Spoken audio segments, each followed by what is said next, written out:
Hi there. It's good to have you here. If you're carrying a lot right now, or even if you're not sure what you feel, I invite you to pause for just a little while.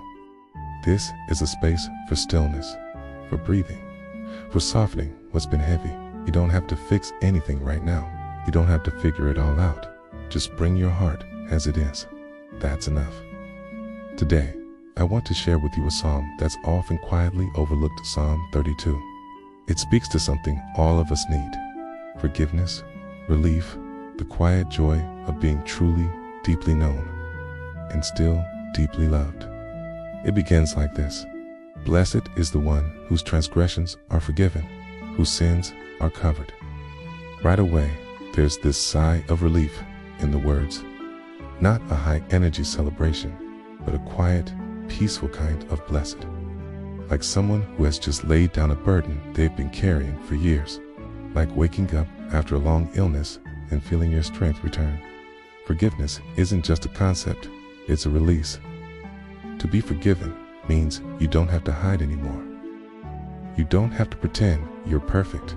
You're seen and still chosen. Blessed is the one whose sin the Lord does not count against them, and in whose spirit is no deceit.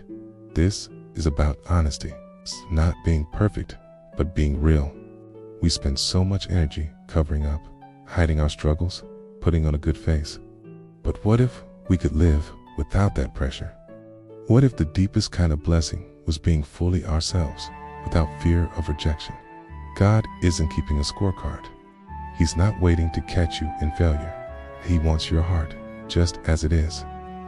When I kept silent, my bones wasted away through my groaning all day long. Have you ever felt that way? Like holding in your pain was hurting more than releasing it ever could. There's something powerful about admitting where we've been, what we've done, what we've carried. The psalmist here describes how silence, a kind that hides pain, can eat away at us from the inside, like stress in the body, like unspoken grief. The body remembers what the soul tries to suppress. But honesty begins the healing. For day and night, your hand was heavy on me. My strength was sapped as in the heat of summer. That heaviness, we've all felt it. The weight of guilt, of unresolved tension, of knowing something isn't right, but being afraid to name it. It's like walking through thick summer air that clings to your skin. Tea slows you down. It drains you. Sometimes, the weight we feel isn't punishment, it's just a gentle pressure from God, nudging us back toward Him. Not to shame us, but to invite us into lightness again.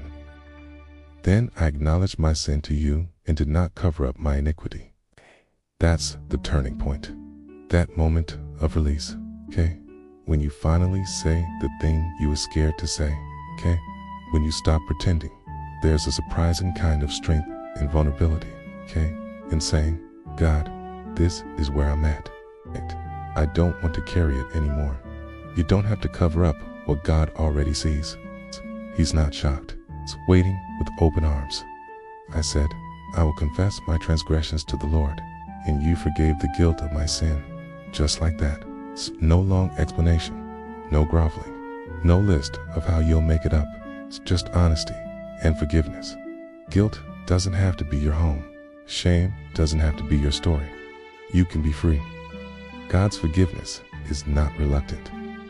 It's tender, immediate, total. Therefore, let all the faithful pray to you while you may be found. Surely the rising of the mighty waters will not reach them. This verse reminds us God is not distant. He is near. Not just when things are perfect, but especially when life feels overwhelming. The mighty waters might rise, stress, fear, loss, confusion, but they will not carry you away. Prayer becomes a shelter, not a performance, but a lifeline. It's a place to be held when everything else feels uncertain. You are my hiding place. You will protect me from trouble and surround me with songs of deliverance. Such a beautiful image.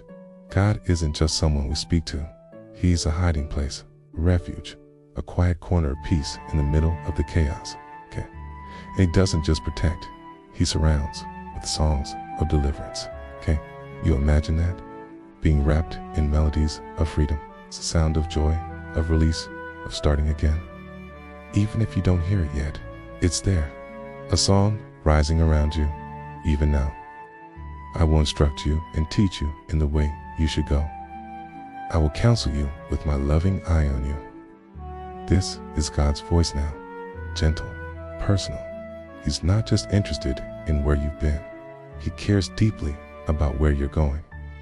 And his guidance isn't cold or distant. It comes with love, with his eye on you, not watching to catch you in a mistake, but watching like a parent watches a child they adore with delight, with tenderness, with deep, caring presence. Do not be like the horse or the mule, which have no understanding, but must be controlled by bit and bridle, or they will not come to you. This might sound a bit sharp, but it's actually a loving encouragement. Don't resist the one who wants to lead you into healing. You don't have to be dragged into joy. You can walk willingly into it. God invites, not forces, and the more we trust him, the easier it becomes to follow, even when the path isn't clear. Many are the woes of the wicked, but the Lord's unfailing love surrounds the one who trusts in him. This is not about labeling people good or bad. It's about contrast, resisting grace. There's a weight that comes from walking alone, trying to control everything. But there's also a freedom that comes from trust, from surrender, from believing that love surrounds you, even when you don't feel worthy of it. God's love is unfailing. That means it doesn't quit, even when you do. Rejoice in the Lord and be glad. You're righteous. Sing, all you who are upright in heart. The psalm ends not with guilt, but with joy, with singing, the kind of lightness that only comes from laying down what was never meant to be carried. Righteousness here doesn't mean perfection. It means restored. It means free. This is the gift of forgiveness. It's not just a second chance, but a new way to live. Life marked by peace instead of pressure, by softness instead of shame.